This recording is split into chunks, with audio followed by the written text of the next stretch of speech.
Hello and welcome to another Nikke video. The 16th dev notes have finally been released and I'm going to discuss them. So let's get right to it. The first part here is just pretty much the director here wishing us all good health, and pretty much since now the new spring season is here, you know, it's supposed to be new beginnings and all that stuff, but he pretty much does wish us to make sure, you know, we do stay healthy and don't get the flu and all that stuff. And now let's actually go to the main stuff here. It's going to be talking about the first part is here, the treasures, which the treasures were first introduced on the 15th dev note. They did a quick elaboration on it, but pretty much what they're saying here is that they're going to try to alleviate what they just said earlier, because before you did need to have the character at MLB. So there's pretty much 4 characters that were going to be there. There's going to be Frima, Exia, Diesel, and Laplace. Those four were the first mentioned in the 15th dev note. And this one, and a little people were worried. I mean, they've been put it during the survey as well, where pretty much they were saying, hey, how do you guys feel about the treasure system? And a lot of people did not really like how you needed to get the characters to MLB, which is pretty much the character plus 3 copies. But pretty much you get them at 3 stars in order to go ahead and to even use the treasure system. So pretty much what they're going to be doing is they're going to be doing a few things here to try to alleviate that system. Which one of the thing here is that you could actually go ahead whenever they actually introduce the treasure into the game. You can actually go into the gold mileage shop and pick up the unit if you don't have it yet using gold tickets, even though I don't really recommend it, but that's totally up to you if you want to do it. And only that as well, they're actually going to finally, and I mean finally, it should have been done a long time ago, but they're finally going to go ahead and put the units into the spare body shop.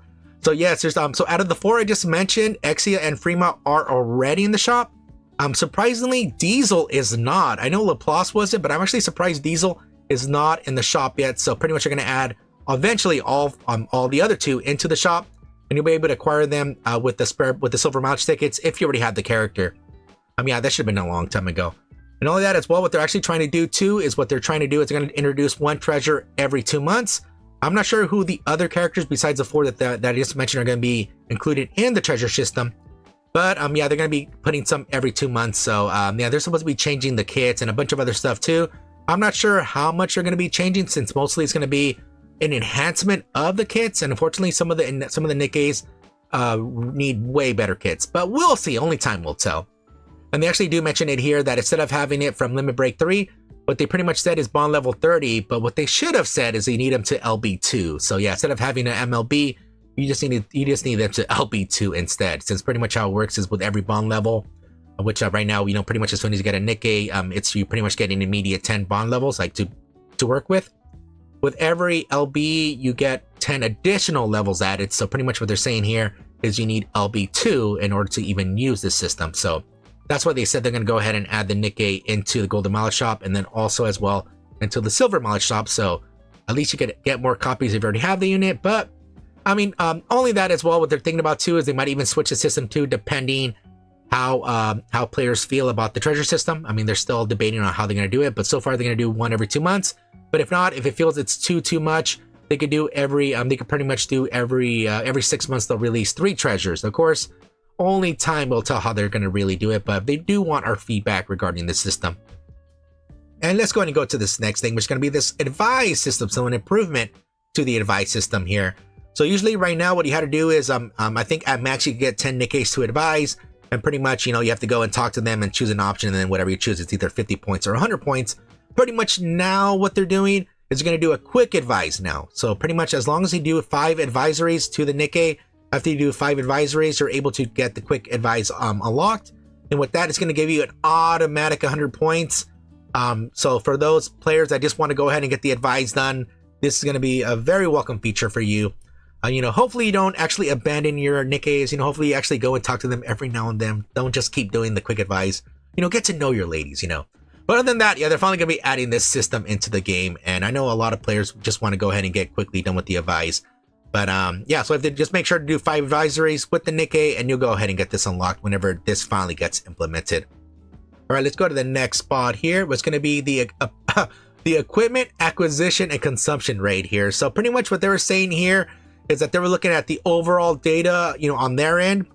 And the thing is, they feel that the overall acquisition for the T9M armor, so the manufacturer armor, is appropriate for all players. So they feel that all the players, you know, for all the manufacturers, it feels it's totally right. There's nothing wrong with the current acquisition rate.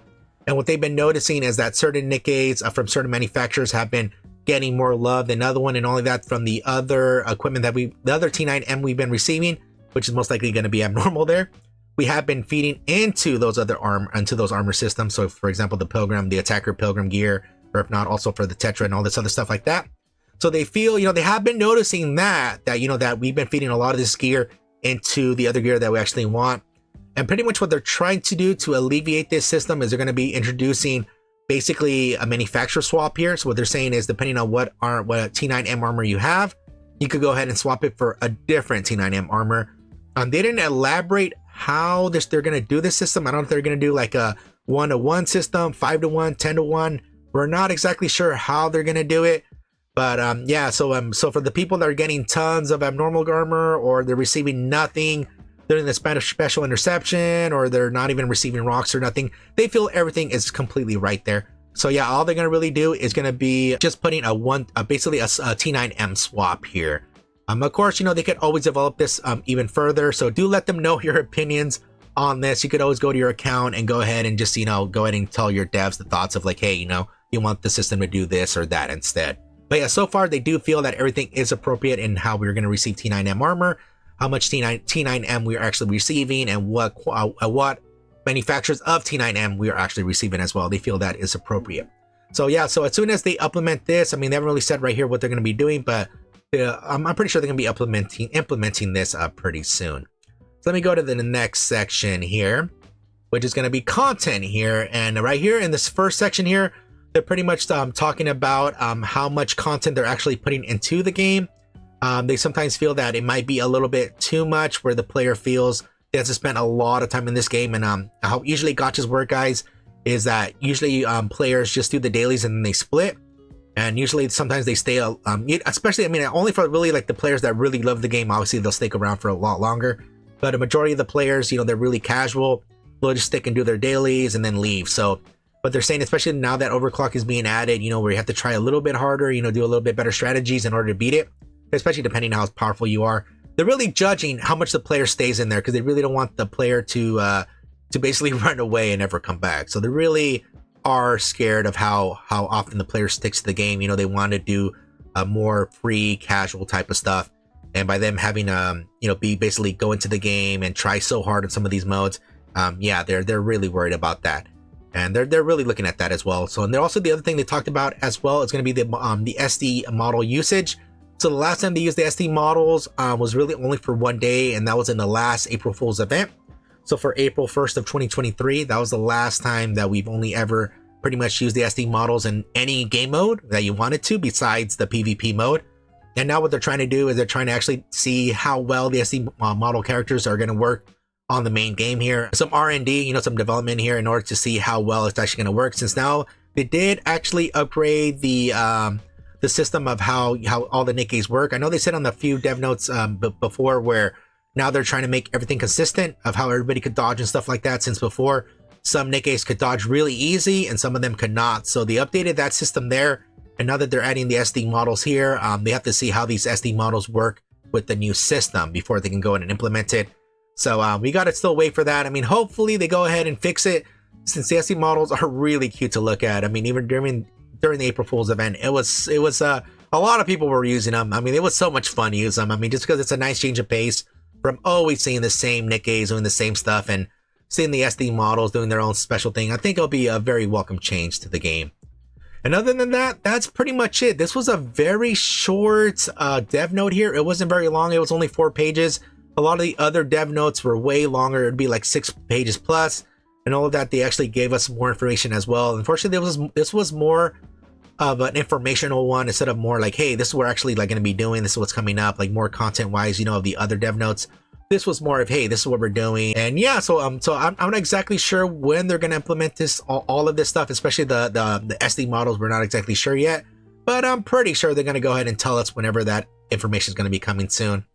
And other than that, that is pretty much it for the dev notes. I mean, I don't know if you guys are excited about all this stuff. I mean, hopefully the T9M trading is actually pretty good. Hopefully they don't do too high of an exchange, like 10 for 1 or whatever. Hopefully they don't do it too high, since I know some players are going to be quite angry at that. I know a lot of players have abnormal gear, but hopefully at least they're able to do something with abnormal gear now thanks to all this other stuff.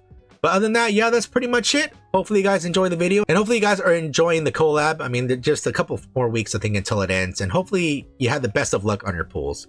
All right, I'm Scrublord, and I'll see you on the next one.